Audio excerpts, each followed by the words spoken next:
And I just want to welcome everybody to tonight's training. Mama said there'd be days like this, parenting in today's world. This training is part of the It's About Hope Reinforcing Resilience project by Places for People and the St. Louis Regional Center of Excellence in Behavioral Health. Before we start, I want to give a special thank you to St. Louis ReCAST for supporting today's presentation and our Center of Excellence. ReCAST is an acronym that stands for Resiliency in Communities After Stress and Trauma.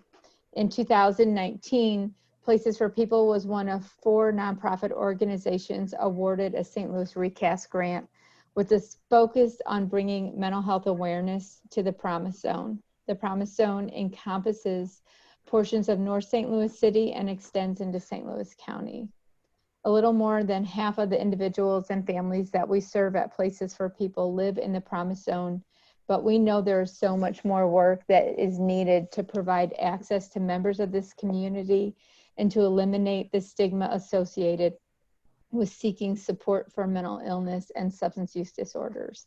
And your participation in events like this is part of helping that happen. So thank you so much for being here. And I just want to introduce Kevin and tonight's training, which is focused on building positive parenting skills, particularly in these challenging times.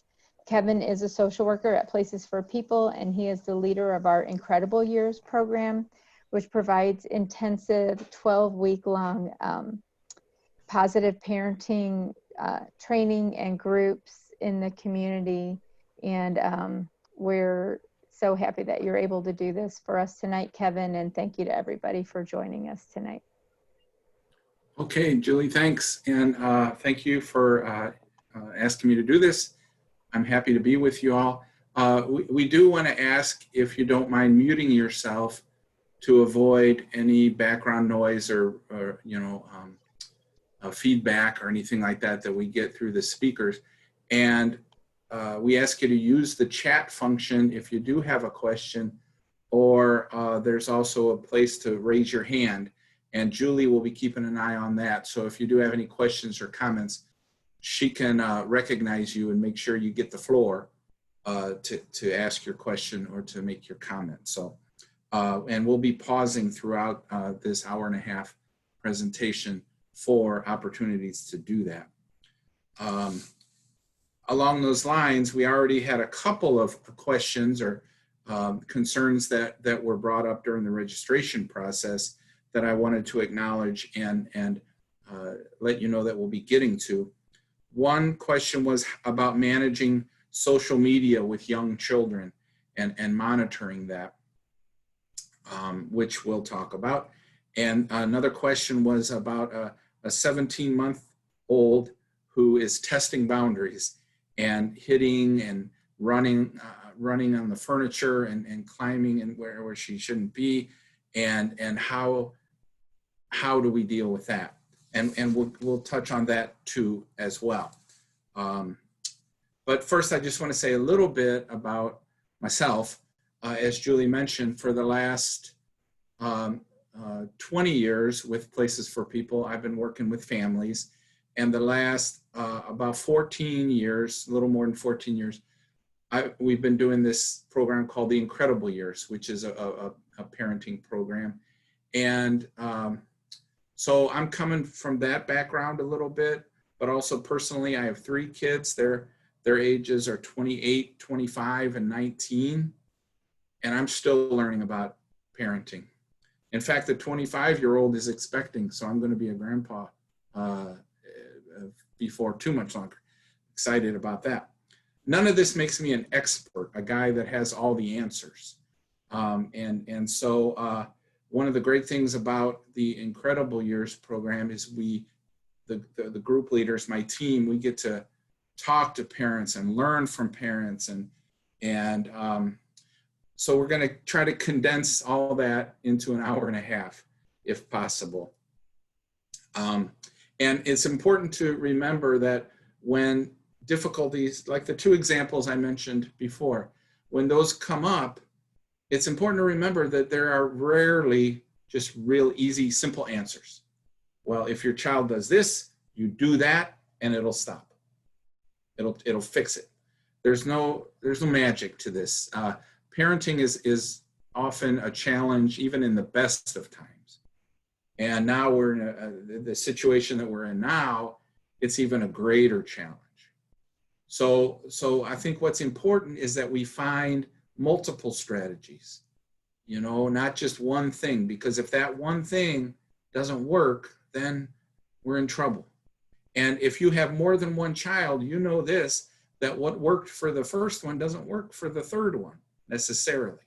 Their personalities are different. There's a lot of differences that go into that. So we can't just rely on one solution. And that's the frustration that I think we see a lot from parents in our Incredible Years groups. They're frustrated. They're stressed out. Who isn't? But they're also frustrated because what they've been doing hasn't been working. And a lot of parents will say, what I've been doing only seems like it makes it worse. But I don't know what else to do. And that's the good thing about parenting programs such as the Incredible Years, is it gives parents a lot of different strategies and things to try. If one doesn't work, that's okay. We got other things we can try. So that's the philosophy that I'm coming from in terms of those sorts of questions. One of the first questions I always ask parents at the beginning of our groups is, how many perfect parents do we have here tonight? And no hands will go up. Everyone knows we're not perfect. I say, okay, well, how many of you are going to ever be perfect? How many are going to be perfect? None of us. So if we admit that, then what matters? That's my next question. And parents will say, well, what matters then is that we just do our best, and that we learn from our mistakes, because we're going to make mistakes. I don't think there's a parent among us that hasn't made a mistake or two, but that we learn from those mistakes. So then my next question is, how many of us have perfect kids? And we'll stop and think for a moment, and we'll say, well, sometimes they're pretty close. Sometimes, there's those glimpses. But no, none of our kids are perfect, no. How many are going to be perfect children? Well, probably none of them. They're going to make mistakes. So what matters? Same thing as with us. What matters is that they try their best and they learn from their mistakes. And I think that's where we come in. We find a way to encourage them and motivate them to do their best, and we help them learn from their mistakes. So that's an important thing to keep in mind, I think. So I'm going to start my screen share now and take you through some of our PowerPoint presentation.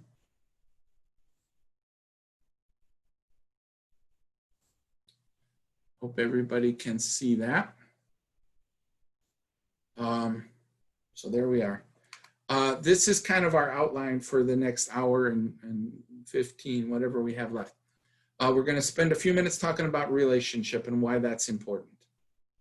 Then we're going to talk about playing with our children and what kids learn through play.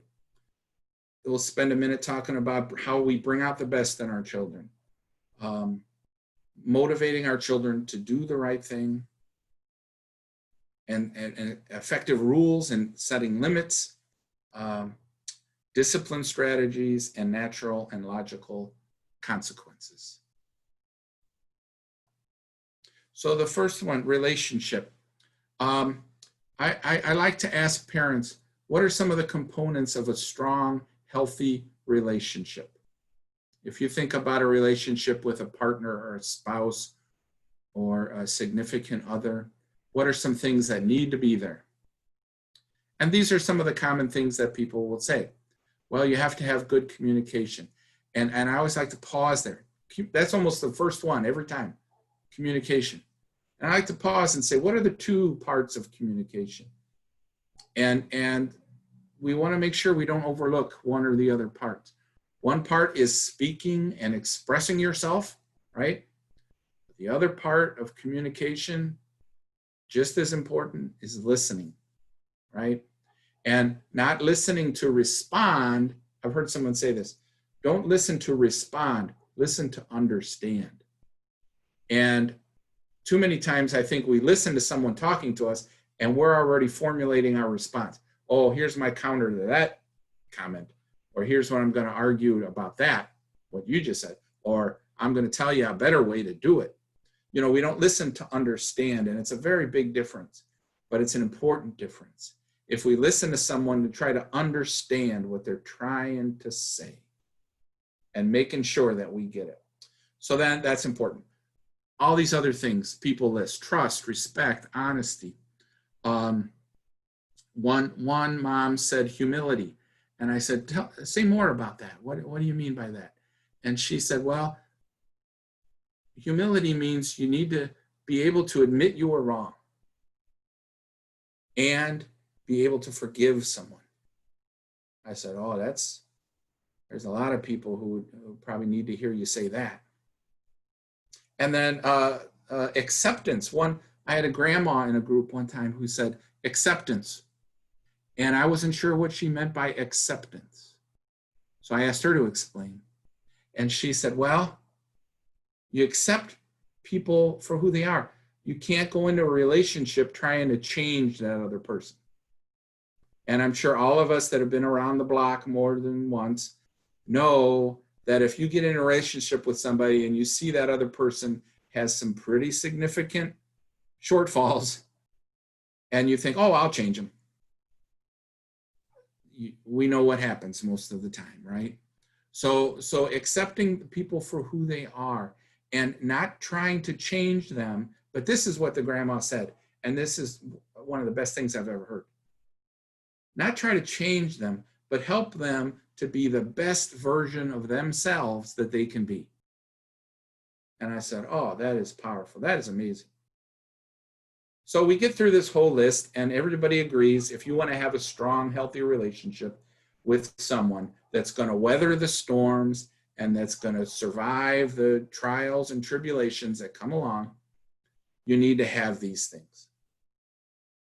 Then my next question is, who wants to have a strong, healthy relationship with their children? And everybody says, well, yeah, of course I do. Then I say, well, then don't these things need to be there as well? And people will say, yeah, I guess so. So communication, you know, we talk to our kids quite a bit. I don't know, we could probably be better at listening and listening to understand and not listening to tell them where they're wrong or where they need to rethink their strategy or, you know, but to listen, understand, trust and respect, consideration of their feelings, appreciation, humility, being able to admit we were wrong to our children and being able to forgive them, patience, acceptance, not trying to change our children, but trying to help them be the best version of themselves that they can be. And that last one there, compromise. In any relationship, it will not work if one person gets their way every time, right? Husband, wife, partner, friend, significant other, whatever it might be. One person doesn't get their way all the time. So that's a good one. How does compromise manifest in a relationship between a parent and a child? We'll talk about that. But this is very important to start off with. If we overlook this, then I think we're off to a bad start. And I think the best way to teach our children these things is not necessarily to tell them, but to show them. Most people will agree that our children learn more by watching us than by listening to us. I think you would probably agree with that as well. So if that's true, if they're learning more by watching us, they'll do what we do. And if we're good listeners, then chances are they're going to be good listeners. If we show respect to them and to others, chances are they will show respect. And all these different things, even compromise. If we show them what compromise looks like and we do it, they're more likely to learn it and to do it. We'll start with that one. Well, first of all, we'll pause there. Does anybody have any comments or questions about relationship and why that's important?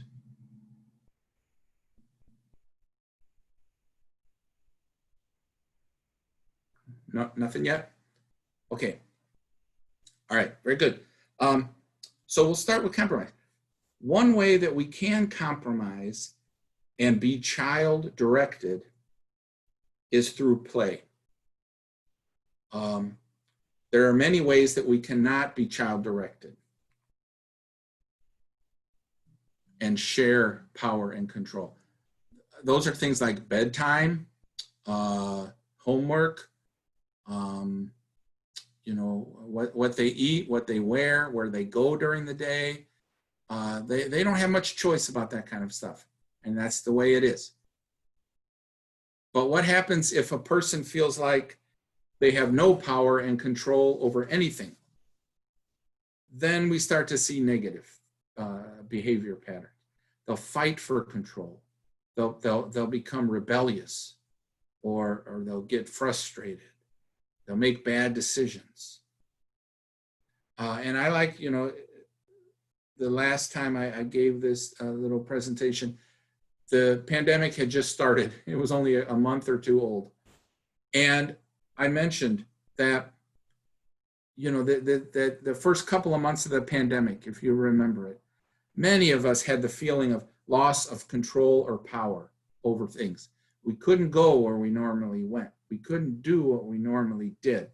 Some folks handled that pretty well, but others had a little more trouble. We've all had to deal with the frustration and the inconvenience and discouragement and maybe anger that these times have brought. Think about this. That's the way kids feel most of the time, probably, their whole lives. I can't go where I want to go. I can't do what I want to do. I can't, I have no power or control. Think how frustrated we've been these past months, and think about how kids feel almost all the time. And they haven't had a chance to develop many of the coping skills that we've had a chance to develop. So one area that we can be a little child-directed and share some of that power and control is through play. If you think about, you play a game with a younger child. Say it's Candyland. We know how Candyland is supposed to go. We know the rules. They start moving pieces around and say, oh, when you get here, then let's say you do this. Or no, this means you do that. You've all had this experience. Or you play Uno with them.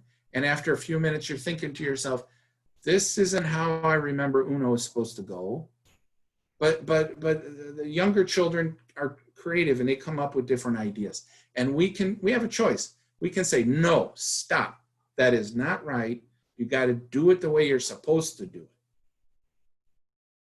And we see what kind of happens when we start to take that control over the situation.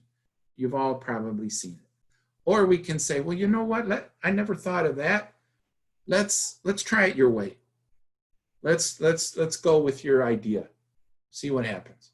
I mean, what's the worst that could happen in Candyland if we let them be in charge? But you'll see a difference in the kids when we say, all right, let's do it your way. Just saying that. If they hear that and they see us modeling that sort of cooperation and compromise and listening and going along with somebody else, that's how they learn it. If we tell them every single day, you have to do what I say, you have to be cooperative, you have to follow the rules, but we never do that, they'll learn more by watching us than by listening to us. right? So, and for older children, being more child-directed looks like maybe in conversation. You know, I think with the older kids, we have a conversation with our older kids. Who's in charge of that conversation? We are, because we're asking the questions, we're telling them what we want to know and what we want to hear, and they have little control over that conversation. What if we said to the older kids, you start off by telling me what you want to say. What do you want me to hear? Tell me what you want to say first. That's handing power and control over to them. And then we let them tell us. And oftentimes we'll get at least some of what we want to know, but who's making the choices? They are. And that's an important thing. You know, you'll hear people say, oh, you got to give the child choices. And many of us are uncomfortable with that. But if we limit the choices and we limit the choices to appropriate choices, you know, we give them, you can tell me what's bothering you now, or you can wait 15 minutes and tell me in 15 minutes what's bothering you. Or if it's nothing all that serious, or you can wait till tomorrow morning. You can sleep on it and tell me what's bothering you. Those are 3 choices. And the kids can say, oh, you know what? I don't want to talk about it right now.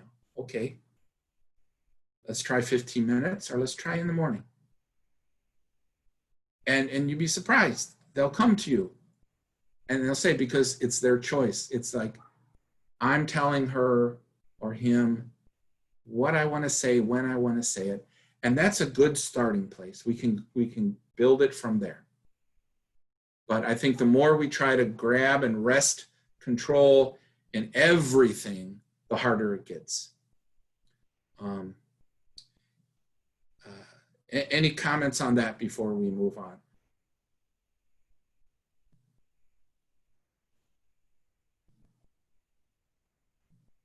You know, oh, Julie, were you going to say something? No, I was just Okay. getting ready in case anybody typed something Okay. in. And again, remember that most of these topics that we're covering tonight, each one is like an hour-and-a-half session every week of the Incredible Years. Many of them are, so we are kind of summarizing here. All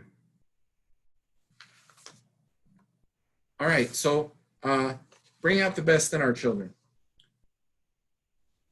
Oftentimes, as parents, we're coaches. And what does a coach do? A coach teaches her players about the skills they need to be successful at the game they're playing. But the main thing a coach does is practice with the kids.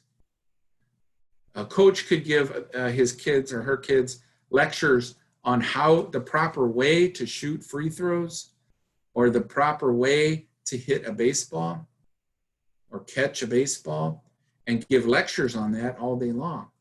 But until the kids go out there and do it and just practice it over and over again, that's when they learn the skills. And we're not necessarily teaching our children how to catch ground balls or how to shoot free throws. We're teaching them about how to make friends, how to listen, how to share, how to understand other people's feelings, how to speak in public, how to do any number of social skills. So how do we practice those? And I heard this somewhere, that quotation there, don't practice until you get it right. Practice until you can't get it wrong. And that's a big difference, because we could practice free throws until you make a few. And you're like, oh, I got it. No, that's not quite it. Keep practicing until it's hard to miss. Even if you try, it's hard to miss. And that's true with the social skills. It's true with practicing a musical instrument or learning how to cook. You can make a batch of cookies and then stop there and say, well, I got that skill. Well, maybe you need to keep practicing, right? And that's the point of that quotation that I really like. And some ideas that I've heard from parents over the years. You know, they'll say, well, my child is not a good listener. She won't listen to me, won't do what I say. And then somebody else said, well, you know, what about the game Simon Says? That's a game. But what is the point of the game? Listening. You have to listen to the instructions about what to do, but you also have to listen to see if Simon says it or not, right? And so you can play a game with your children, and while you're playing the game with them, what are you practicing? You're practicing listening. And everybody's doing it, and you're doing it. And again, we go back to that modeling. You're showing them how to do it. You're listening to them. When they're Simon, you're doing whatever they say or not say. And that's a game, and kids love games. So you can practice listening. Another mom said that she had sharing practice. Well, another example of the listening is the story game. You've done this before, where you sit around the circle and the first person starts the story, and they'll give the first 2 sentences. You know, a little girl was riding her bike to school, and she got a flat tire. The next person picks it up from there, right? So she walked her bike, but she knew she was going to be late for school, and that made her sad. And she was afraid. Then the next person picks it up. And if they haven't been listening, they're not going to be able to add to the story. So that's just practicing listening to other people. And the more we practice, the better we get. The other example I was going to share is sharing practice. One mom said that her kids, she had several kids, and she said they're all selfish. They will not share with each other, no matter what. So we said, well, what does sharing practice? We want them to get better at sharing, so they have to practice it to get better at it. So what does sharing practice look like? So she came up with this idea, and she came back and told us. She said, one day after supper, I said, okay, everybody, let's get our dishes in the sink, and I want you to go upstairs to your rooms and bring down one of your favorite toys or favorite things that you have in your room. Simple enough. They all did it. And she said, okay, now we're going to sit in a circle here, and each one is going to share why that's important to you. What about that makes it special to you? So now they're just sharing their feelings, right? But they're sharing. She did that a couple days. Then the third day she said, okay, now everybody has something they brought down from their rooms. Now we're going to do something a little different. Now each of us is going to give that thing to someone else in the family, and everyone's going to trade their things for one evening. And at bedtime, we all give the things back to the person who they belong to. So the kids got the experience of sharing. And so it was a little difficult at first, you can imagine. I'm giving my little brother my favorite baby doll or whatever it is. I don't know about this. But they would do it. And in return, they were getting something back. They were getting something special from their brother or sister. And that made them feel special. Something about that, right? Made them happy. And they started to realize pretty quickly that, oh, I better take care of my sister's thing because she's got my thing. And if I'm rough with this or careless with this, I have little hope that I'm going to get my thing back in one piece, right? So it taught them to take care of things. And this went on for a little while until the older kids started getting smart. They were like, oh, I see what's going on. I'm going to bring down something that I haven't played with in 2 years, something I even forgot I had. And so they brought down some old thing that they didn't even care about. And they're like, oh yeah, here you go. But the littler kids kept bringing down their most prized things. And it almost kind of shamed the older kids a little bit in a way. They're like, oh, you know, they felt a little bad. Mom didn't even have to say anything. The kids just picked this up on their own. So they quickly went back to bringing down things that mattered to them. And so over time, what did they learn about sharing? That sharing is fun. Sharing is like a surprise. You don't know what you're going to get, right? There's an element of surprise to it. You look forward to it. And it's not as hard as we made it out to be earlier. And people are more generous with you. And they learned all these things about sharing that they didn't know before. And she said it wasn't very long before her kids were like the models of sharing. She went to, they didn't share at all, to she could hardly stop them from sharing. And just in a short amount of time. Because why? Because they practiced it and they got good at it and they saw the value in it. So whatever you see your kids struggling with, a behavior, whatever it might be, think of a fun or interesting way to practice it. Hey, and the Kevin. more they practice, the better they get. Yes, Julie. So one question that came up while you were on this topic was about like a little kid, like around 2 years old, that can get kind of whiny, you know, and helping that child deal with that behavior and, you know, recognizing that maybe they don't always have the words to express their needs, but that, you know, how do you help curb that behavior? And if I didn't capture that question well, please type in or raise your hand. But, you know, kind of helping those kids that are on the verge, like language is like there, but not really always the words to express that. And it can get a lot, right, when kids are. Right. And that's a good question. And one thing I would suggest is,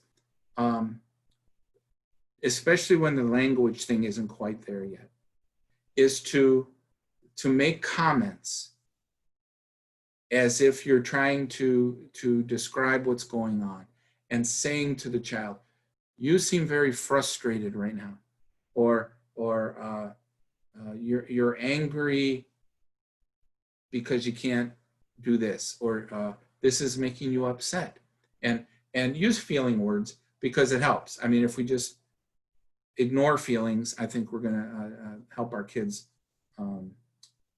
develop some pretty bad habits. But to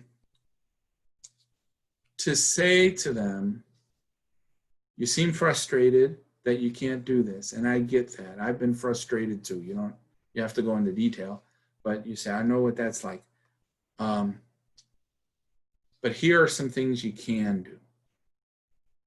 And what I liked in that one comment that I referenced at the beginning, the parent who was talking about the 17-month-old who was running on the furniture, and one thing that the parent mentioned was that, you know, it becomes almost an ordeal. But then the mom said she distracts her by asking her to pick out a book or play blocks, and that's a good strategy that we'll talk more about in a little bit. But you know, when a 2-year-old doesn't have good coping skills, a 2-year-old does not have long-term thinking, abstract thinking tools. So we have to realize that you know, what they see is what they want, and everything is theirs. Mine. They haven't developed these skills. So we have to be patient. We have to understand that. And I think we just have to help them understand that what they're feeling is normal. If I want something and I can't get it, I'm going to be frustrated. That's true for us. So how do I deal with that? And that's where we can start with 2-year-olds. We can teach 2-year-olds how to breathe, how to make other choices, how to consider other things, how to be patient, how to wait. That's a good one. If your kids are not good at waiting, how do you get better at waiting? Practice. So if we can think of creative ways to help our children practice waiting, they get better at it. It's true with everything. The more you practice, the better you get. So that would be a creative one to think about. When they're getting impatient and frustrated and whiny, what's a game you can play to practice waiting? Something to think about. We could probably come up with something. And we'll talk a little bit more about those issues when we get into the last few topics. So if the person that brought that up doesn't feel like towards the end they've got a good answer, bring it up again, and I will try again. All right, so motivating children to do the right thing. Why would kids want to do what they're supposed to do? What's the motivation? Now, some would say, well, the motivation is if you don't, you get a whooping or you get punished somehow. Well, okay, that's one way to go, but we'll talk more about this towards the end. It may not be good to have that as your only motivation, because, for a lot of reasons. I'd like to talk about motivating them through positive reinforcement, praise, and incentives. And the positive reinforcement and the praise, that can be just like attention. When you've heard the expression, catch your children being good. We don't need to hear catch them being bad. We're all good at that. We do that all the time. But do we catch them being good? I've heard parents say that simple things they do, like, I saw that. When a child hears that, they're like, uh-oh, busted, I got caught. But if it's for doing something good, they shared with their sister, or they gave their little brother something that they wanted. I saw that. That was good. Catch them being good. And see if they don't do it again. Because it's all about attention in those situations. And kids, little kids, medium kids, big kids, they all need attention. We need attention as adults, right? But they especially, they thrive on it. And if they don't get attention for doing good things, but they get attention for doing naughty things, what are they going to do? The naughty things, because that is what gets attention. And that brings to mind the example of the 17-month-old who's running on the furniture and gets a lot of fussing for that. Stop doing that. Cut it out. And they think it's funny, and it's a game to them. And it reminds me of one of our group leaders who was originally a mom in the program. She said when her little one was about that age, around 1.5 years old or a little bit less, changing time was just a fiasco, she said.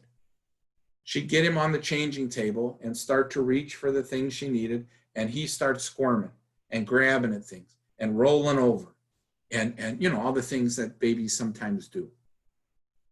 And she would fuss at him and just fuss.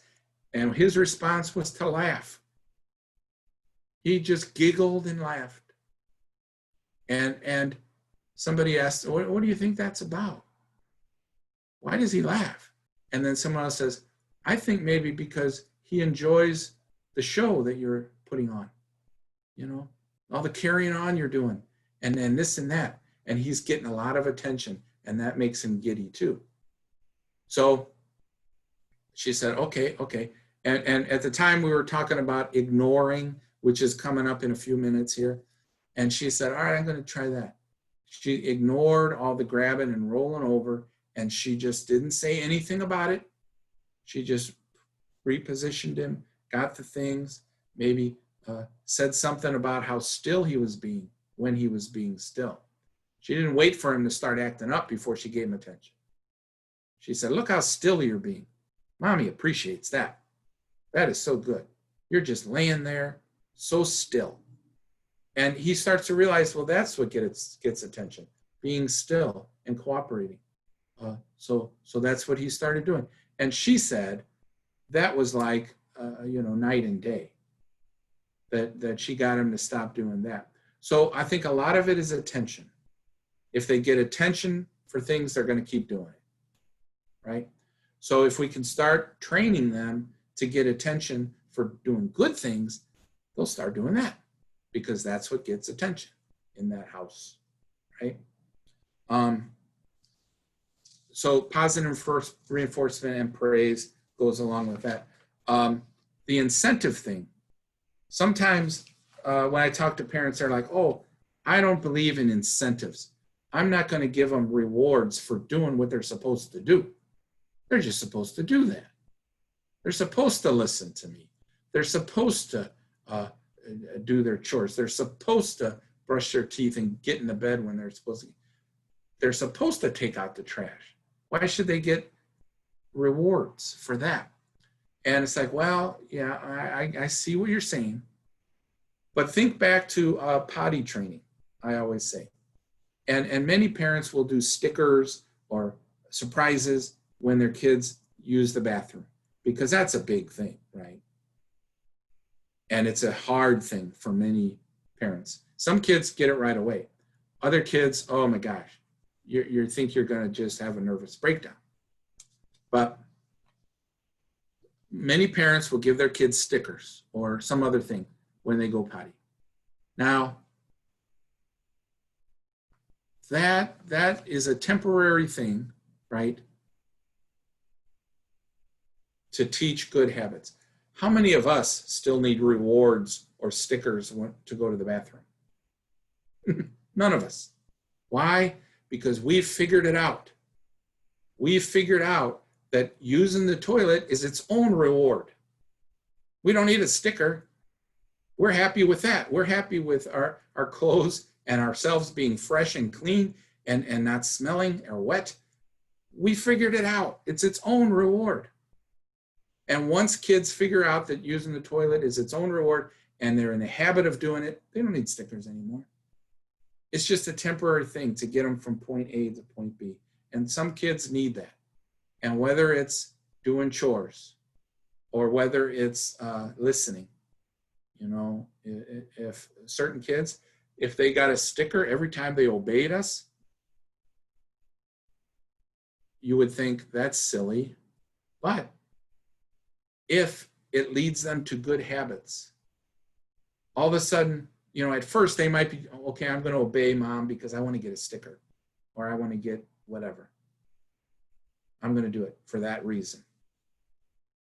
But then eventually they keep doing it. They're practicing it. They're getting better at it. Eventually they're doing it automatically. And they're realizing that obeying mom or dad is its own reward. Just like using the toilet is its own reward.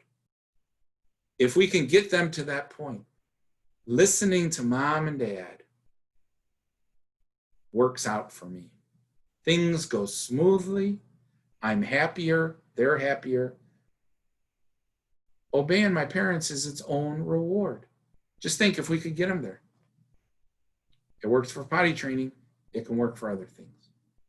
So think about that kind of thing. If your child has a behavior or something that they're particularly struggling with, try motivating them in different ways, by praise, by stickers, by check marks. And so many check marks equals $1 at the dollar store. I can remember when my kids would do anything for a sticker. All you had to do was mention sticker and they were like, what do I got to do? Right? But then that wears off. And then they're like, oh, that stickers, that's for the little kids, Dad. Come on. Okay, well, you listen to me 10 times, and next time we go to a dollar store, you get to pick out something. I'll give you $1. You pick out anything you want in a dollar store. Oh, they thought they won the lottery, right?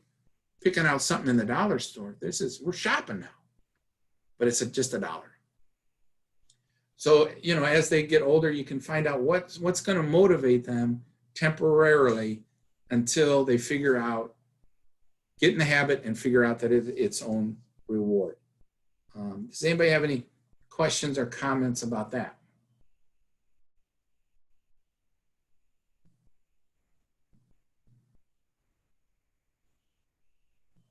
I don't see any. I mean, and that, like, one thing I thought of, and maybe this isn't a good idea, but with older kids too, those things that might be, like something that's even simple and free, like Oh, yeah. 10-minute later bedtime, or Yeah. 15 minutes on your curfew, or picking what we're having for dinner, Yeah. stuff like Yeah. that might, Yeah. be meaningful to them in a different sort of way, or pick what we watch on Netflix for family movie night or whatever. Right. Or that brings to mind another thing that I've learned from parents is they would, mom and dad would make up out of cardstock little coupons, and it would say things like that. One next Saturday you pick out the meal, and once a month we can have something that we wouldn't normally have, within reason, macaroni and cheese and whatever. I mean, kids love that. That's not a strange thing. But, it may not be something that we would pick, but once a month we can handle that, right? Or the coupon would say, one free chore day, one chore that you don't have to do. Oh, think of ages of kids that would love that, where they earn that, and some parents would put all these little coupons. Maybe it's a hug, or an hour with just you and mom, or an hour with just dad, just you and dad. Things that are free, that don't cost anything, that kids love. And the parents would do like, okay, you've got 10 check marks, you've done 10 good things, you get to pick one of these coupons out of the box. And they pick on it, and they don't know what they're going to get, but it's going to be something good. And if they draw that one that says no chore, free chore, oh, I know a lot of 9 and 10-year-olds that would love that. And maybe it's their turn to wash dishes, and they say, you know what, I'm going to use my coupon, Dad. Or it's their, I don't feel like taking out the trash right now, I'm going to use my coupon. Okay, Dad will do the dishes. Dad will take out the trash that one time, because it's worth it. It's worth it. So there's lots of ways you can do incentives that don't have to cost a lot of money. So Kevin, we got a couple questions coming up, and you can say if these are things to stop about now or if we'll hit on them later. Okay. And I think we hit that a little bit, but let me know if we didn't completely. Johanna, question about motivating and rewarding teens. Another one kind of about how to get teenagers to talk to you. And then just sort of that, what do you think about rewards for good grades? Is that something that you would, like the report card comes out and, I don't know, I'm making something up. So if this isn't what you meant, but like you get $1 for each A, or you get $10 for each A, or like you get to go out to dinner, or some, like, would you specifically reward good grades? Right. And then maybe we talk about these now or later, whatever fits. No, that's fine. That's fine. The one about, don't let me forget the one about grades, but I'm going to start with the other one. The one about motivating older kids, like even teenagers. Well, just think of adults. How do we motivate adults? In the professional world, there's some adults that need a little bit. There's some adults that are very self-motivated, but then there's other adults who need a little bit extra motivation, right? So it doesn't matter what age you are, we can find motivation. Especially the one about getting older kids like preteens and teens to talk to you. I think one thing that I mentioned earlier about letting them be in charge of the conversation, giving them at least the initial power and control of the conversation can work wonders. If you see, that maternal or paternal instinct is telling you something's going on inside them, and I need them to talk to me about it. You just know. But they're not wanting to talk about it right now. Maybe they're afraid of what we're going to say, or that we're just going to lecture them, or that we're going to judge them. So who would want to talk in that situation? So to the extent, I think one thing to try is to be very open and patient and let them decide what's going to be talked about and what's going to be saved till later, and when. Try to give a little leeway there. I've many parents have told me that when they try to do that with littler kids or older kids, it works. It doesn't, necessarily open them up to tell us everything right away. But little by little, we can kind of, open those little cracks and let them come through, rather than going in there and grabbing what we want to hear and pulling it out. Kevin, can I say one thing too? That Yeah. Just the ideas, I think sometimes that's helpful, is being really curious and interested in what they're interested in, and not try to get them to talk to me about what I want to talk about or what I think they should talk to me about. But right. that like gets the ball rolling, right? What we think is important probably is, but it may not be what's important to them right now. So if we make it about us, we're not likely to get them to talk very much. But if we make it about them and like I said, listen to understand rather than listen to respond, that's where that comes in really powerfully, is if we're just trying to understand them. We're not going to judge them or tell them where they made a mistake or tell them what they should have done instead. But we're listening to understand. I think that's important too. So the other question about grades, that's a good one because, well, here's an interesting thing. Not everybody is an A student. Not everybody can get straight A's. So then the question, I guess, becomes, how do we reward them or motivate them to do their best?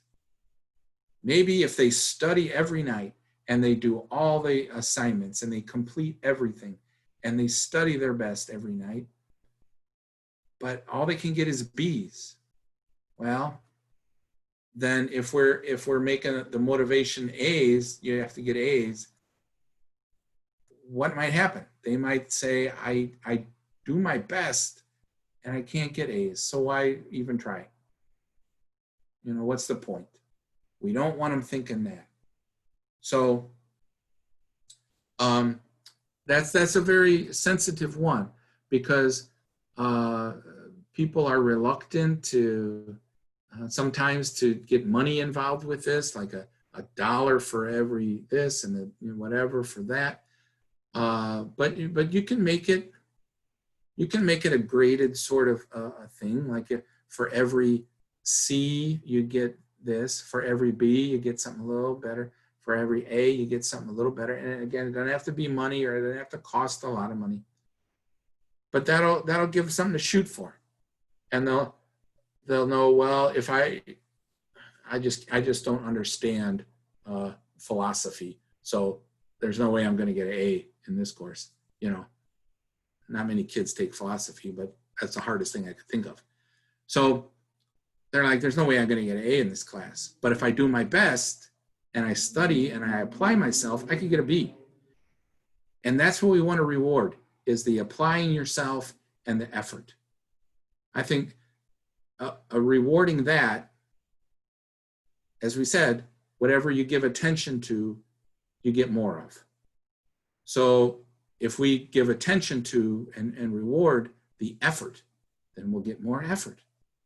And maybe they will get an A one day. They'll surprise themselves. But sometimes I think we have to not so much put the emphasis on the finished product, but the effort. Does that make sense? I hope that adequately or semi-adequately answered the question. If not, bring it up again. But I'll move on. So rules and limits, and this addresses the two questions sort of that we had before about managing children with their screen time and that sort of thing, as well as boundaries about testing boundaries. All kids test boundaries. That's how they're hardwired. We even do that. What's that sign say? Speed limit 55? Let me do 60. Let me do 61 and see if I get pulled over, right? We're all testing boundaries. That's part of our nature, and especially for little kids. So they'll test boundaries just to see what we'll do, either to get attention or to see what we'll do. And if we say no running on the sofa, they're like, well, what'll happen if I run on the sofa? So when we think of rules, one thing we need to think about is balance. And this goes to the screen time question. There's nothing inherently wrong with screen time. The internet, we could argue back and forth, but there is some good on the internet. It can be useful in many ways. So it's not an inherently evil thing. So a little bit of screen time is okay, but not too much. Why? Because we need a balance in our lives. Just like we need balance in our diet and we need balance in life. And we have to help kids understand that and teach them that. I always think of Mr. Miyagi in The Karate Kid, how he taught balance and why that was important. So the other thing about that's important is how we look at rules and kids look at rules. Kids see rules as what? As punishments, as restrictions, as why are you making us go to bed? Why are you making us turn off the TV? Why are you making me turn off the tablet? You're being mean. Why don't you like me? You don't like us. Now, we think of rules as good things. Why do we have rules for our children? I ask that question almost every time when we get to this topic. And people will say, well, we have rules for our children because we want them to be safe. We have rules about where they can play and where they can't play and when they have to come in the house and where they can ride their bicycles and where they can't. We have rules for our kids because we want them to be safe. Okay, why else? Well, because we want them to learn order and learn the value of order and following instructions. Because we want them to grow up in society and be happy and healthy and understand how things work and all this, and have a good job and make money and all this stuff. Take care of us when we get old. So then I ask, well, why do we care if our kids are safe? Why should that be a reason we have rules for our kids so that they can be safe? Why does that matter? Or why do we want them to have a healthy, productive life? And people say, well, because we love them. And I'll say, that's it. We have rules because we love our kids. They think we have rules because we hate them, right? They think we have rules because we're trying to be as mean as we can to them, just out of spite. When it's the complete opposite. We have rules because we love them. And so to the extent that we can get our kids to understand by the way we express them, by the way we post them, by the way we communicate them, get them to understand that our rules are because we love them, and our limits on screen time is because I love you, then it becomes a easier pill to swallow, and they'll understand it better. And what I like to do, if parents like to put up rules on the refrigerator or something, I tell them, try making a border of hearts on the paper, where there's hearts all over the paper. And then you say, these are our rules. We listen to one another. We respect one another. We cooperate. We try new things, and all these things you expect of your children. And they see the hearts, and they start to understand, okay, I know why we do that, because we love each other. And I want to be loved. Everybody wants to be loved. So getting them to understand that's why we have rules about screen time, or that's why we have rules about running on the furniture, is because I love you. I want you to be safe, but I want you to have fun. I want you to be happy and have fun, but here's a safe way to have fun. Here's what you could do instead. And so that's a challenging one. But if we kind of try to keep that as our mindset, I think we'll be a little more effective. And one of the things that we can do that also relates to the running on the sofa is ignoring certain things. And that's a little tricky at first, because some things we need to intervene. Like if there's danger, if they're running on the furniture and they're headed right for the coffee table, we need to intervene. We need to do something about that. But if it's whining or kind of having a little tantrum on the floor, we can ignore that because we don't want to give it attention. Why? Because we don't want it to keep happening. So we can ignore things like whining and other things like that, because eventually they'll stop. If it's not getting attention, they'll eventually stop. So that can be but then the distracting and the redirecting that the parent mentioned about the books or the blocks, the toys, that can be very effective as well.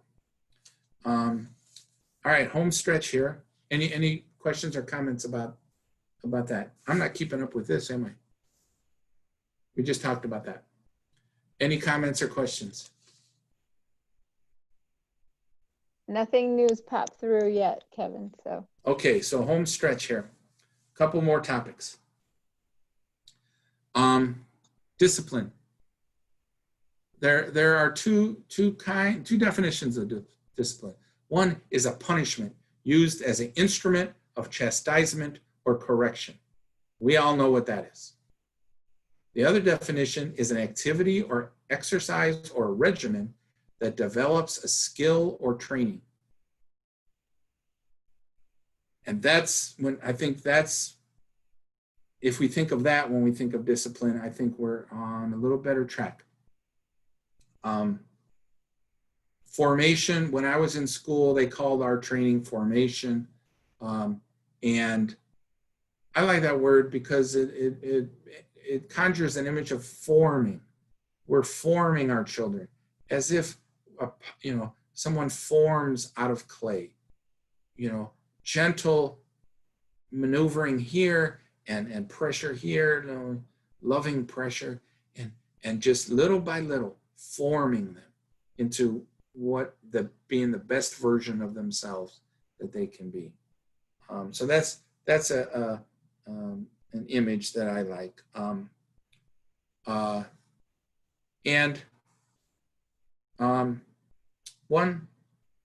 One mom in a group, we were talking about discipline, and a mom said, well, you know what, I need more discipline, and she was talking about shopping.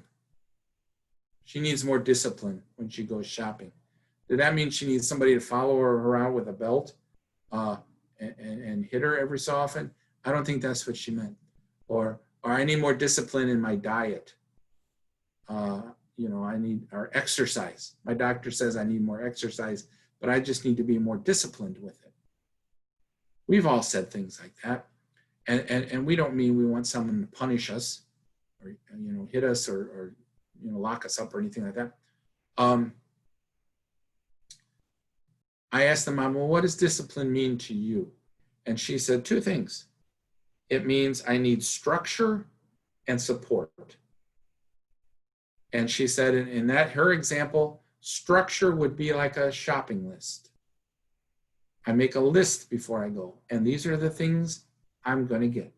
And I'll allow myself one thing that's not on the list, but only one. Otherwise, I'm sticking to the list. That's her structure. And then support, she said, I just need somebody to help me stick to that. And she said her kids were often a support. Mom, that's not on the list. You already picked your thing. You're extra. And so her kids would support her. She was training them to do the same thing.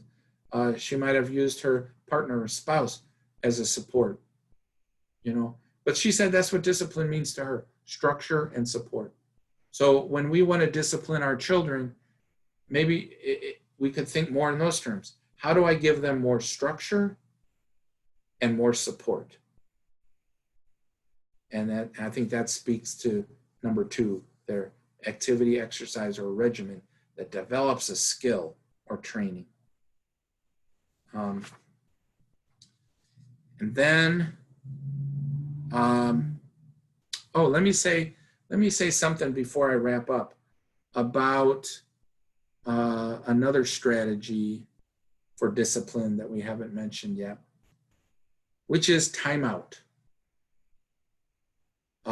Many people have bad experiences of timeout. They don't find it effective, or they say it doesn't work. And our discussions with this in our groups revolve mostly around, well, what are we trying to accomplish in timeout? What's the objective? Because if our objective and our means to get there don't add up, then it's probably not going to work. For example, if our objective is to have our children calm down, think about what they did, and come out and make a better choice when they get calm, but they're being harassed and berated and locked in a closet or have their nose up against the wall holding up 2 books or something, which can be borderline torture. If they're being tortured over there, I'm not sure we're going to reach our objective of having them calm down and get a better attitude and come out and try again. See what I mean? So one of my colleagues who was a preschool teacher for a long time couldn't call it timeout because that had such a bad reputation. So she said she called it me time. And if she saw a child who was really getting dysregulated and maybe starting to hit or get out of control, she would say, do you need some me time? And it was a nice pillow or beanbag chair or something over here where it was nicely decorated. It was comfortable. It was a little space that was conducive to helping you calm down. And the kids would say, yes, I need some me time. And so one day she had a little girl come in, and it was one of those mornings, these mornings, where mom and dad is upset, running late, nobody's listening, nobody's prepared. You forgot to tell me that you needed this for school, this and that. Everyone's fussing, we're running late. All this is going on. You get dropped off at school, have a nice day, and this little girl was upset from the minute she got there. And she walked up to Miss Kim and said, Miss Kim, I need some me time right away. And Miss Kim just motioned over there, come out when you're ready. So the little girl went over there, got herself together, relaxed, came out, and had a good day. These are preschoolers who are putting themselves in timeout and taking themselves out of timeout because they understand what it's about. And we often need timeout just as much as the kids do. We just need 2 minutes to count to 10 and breathe and get ourselves together. You know, none of us makes good decisions when we're upset. So timeout is just as much for us as it is for the kids. And finally, I just want to say a few things about consequences as opposed to punishments. Punishments are imposed by us. We are the distributor of punishments, and we give them out when we think it's needed and to the extent that we think. So kids will say, "Oh, you answered the door. Well, can you come out and play?" "No, I'm on punishment." "Oh, why are you on punishment?" "Because my mom's mad at me." No, that's not really why you're on punishment, but that's what it seems like to the kids. You know, mom got mad at me, so I'm on punishment. They missed the whole thing about what they did that was wrong. They just mad because they got caught and mom's mad at them. So punishments can often lead, there's 2 ways to avoid punishments. One is don't do anything wrong. The other one is don't get caught, right? And too many young people learn that, oh, well, if you don't get caught, you don't get in trouble. So don't get caught. And then they become more sneaky, and we don't want that. And punishments can be over quickly and not have lasting effects. You know, we've all known kids that would do something really bad, knowing that they were going to get beat, but they didn't care. It was worth the beating. They'd say that. It's worth the beating because the beating's over and I can move on. Well, that's no way to live. Think of the trauma. Think of the psychological damage that kids undergo. So consequences. Let's think of consequences. Consequences just happen. I like to use the example of a soda can. You know, we used to do this. I don't know if people do this anymore, but we had a can of soda and it was warm. And we're like, I want this to be cold, quick. We don't have ice. What are we going to do? Put it in the freezer. Boom, close the door. I'm going to come back in 5 minutes and that's going to be cold. Well, we forget about it, right? It's happened to all of us. We forget about it. We come back 20 minutes later and guess what? It's exploded. Now we don't have any soda to drink and we have a mess to clean up. Is that a punishment? Who punished us? No one. That's just what happens. And there are consequences, you know, that just happen. And I think if we as parents can try to develop those and set those up and kind of make those happen or let the kids see. For example, a good discussion we had was lying. What are the consequences of lying? Well, if you get caught in a lie, you can get in some pretty big trouble. Or you can create another lie to cover up the first lie. And then you got to create another lie to cover up those 2 lies. And it can just get worse and worse. And you know, then what are they getting good at? They're getting good at lying and not getting caught because they're practicing that. So if you think about the consequences of lying, one of the main consequences of lying is that people don't look at you the same way they used to look at you. And that doesn't feel good. That trust that we talked about at the beginning. If someone lies to me, I look at them differently, don't we? And you can feel that. If someone's looking at you differently than they've looked at you before, you feel that, and it doesn't feel good. So if we let that be the consequence and try to let that teach the lesson and help kids learn that good choices have good consequences, poor choices have poor consequences.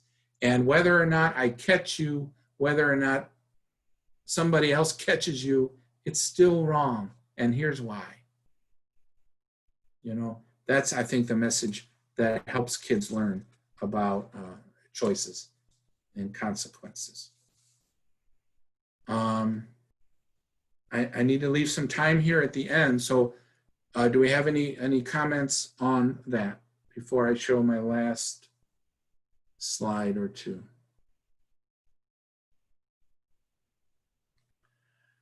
This is a quote that I saw somewhere one time. My father didn't tell me how to live. He lived, and he let me watch him do it.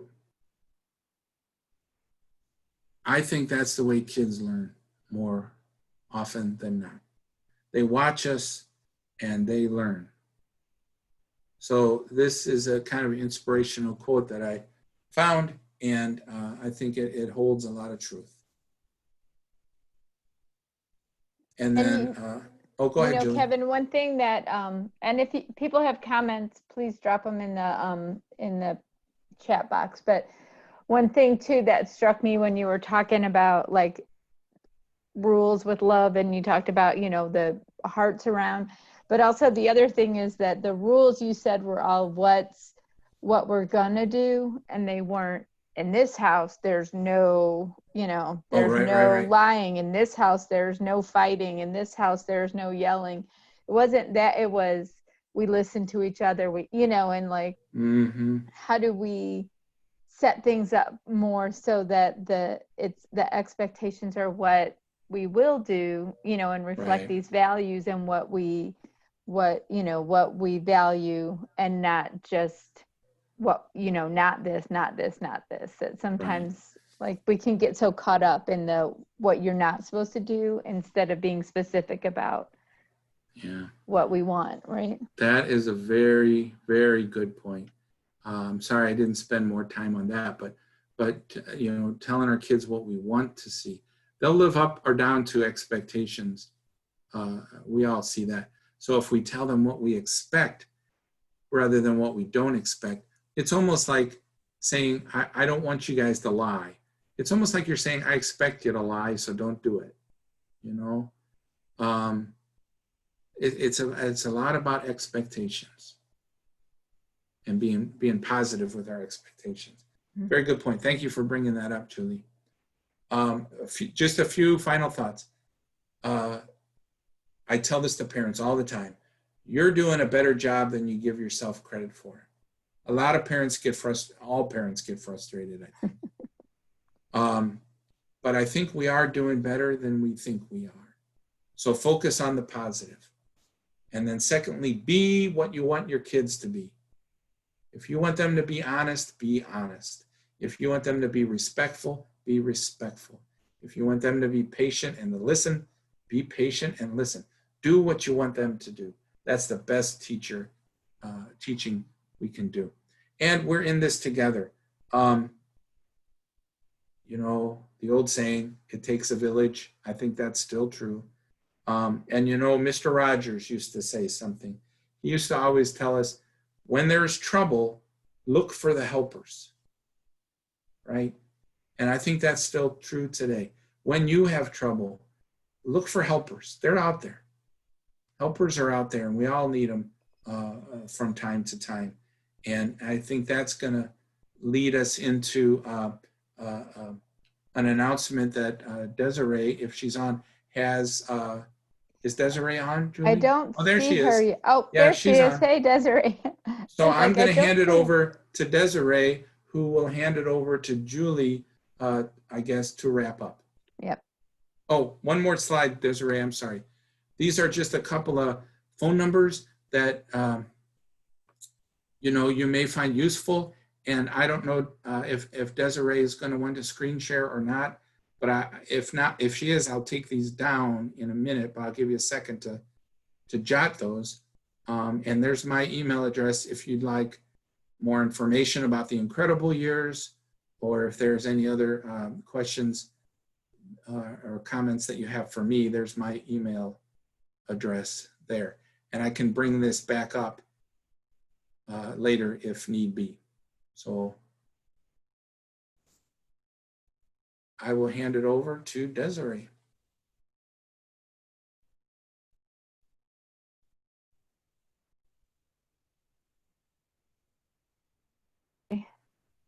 Go ahead. Yeah. You have to unmute, Desiree. You're muted.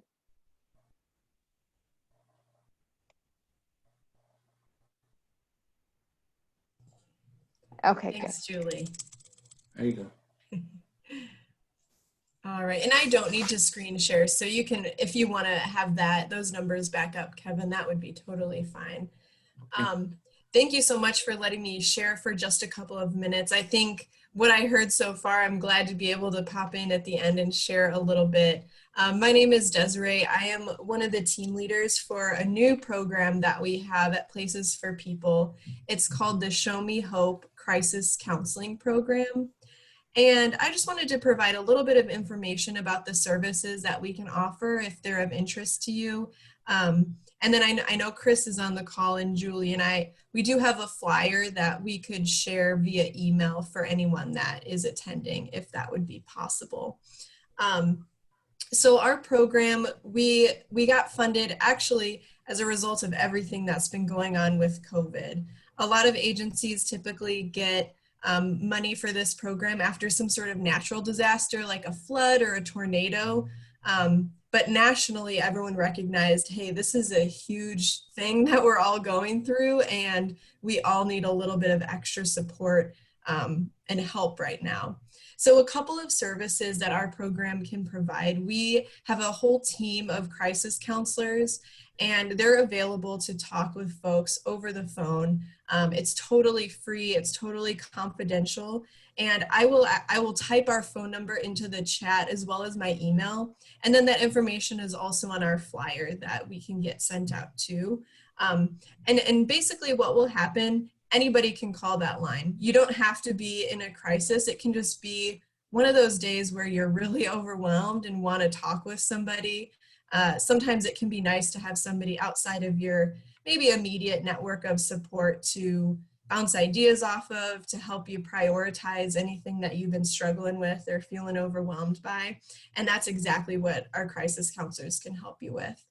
And they're also available beyond just that one phone call. So if you talk with one of them and maybe you want to go try a couple of things, you can schedule a phone follow-up call with them, and then they can check back in with you. And you can do that a handful of times just to kind of keep you on track and continue working on any skills that you maybe started working on with that crisis counselor. So that's one awesome thing that we're happy to provide. And I'll share this too, that if you have children who you would like to be part of that phone conversation, that can absolutely happen too. Our crisis counselors can talk with you and your child or your spouse or other family members, and you can have kind of like a family talk over the phone together. So it doesn't just have to be individually. We're happy to kind of support you as a family if that's something that is going to be helpful for you.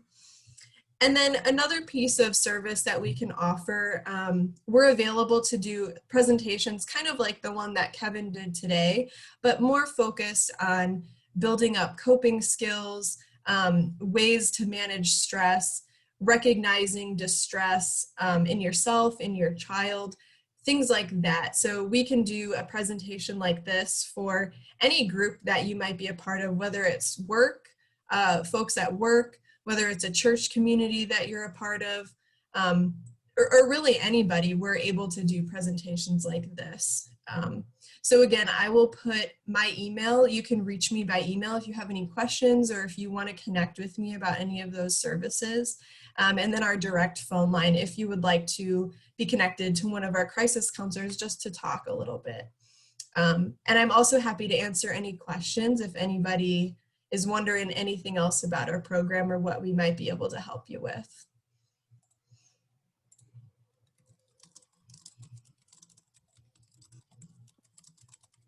All right, thanks. Thanks, Desiree, for coming and giving us that information. And thank you, Kevin, for your presentation.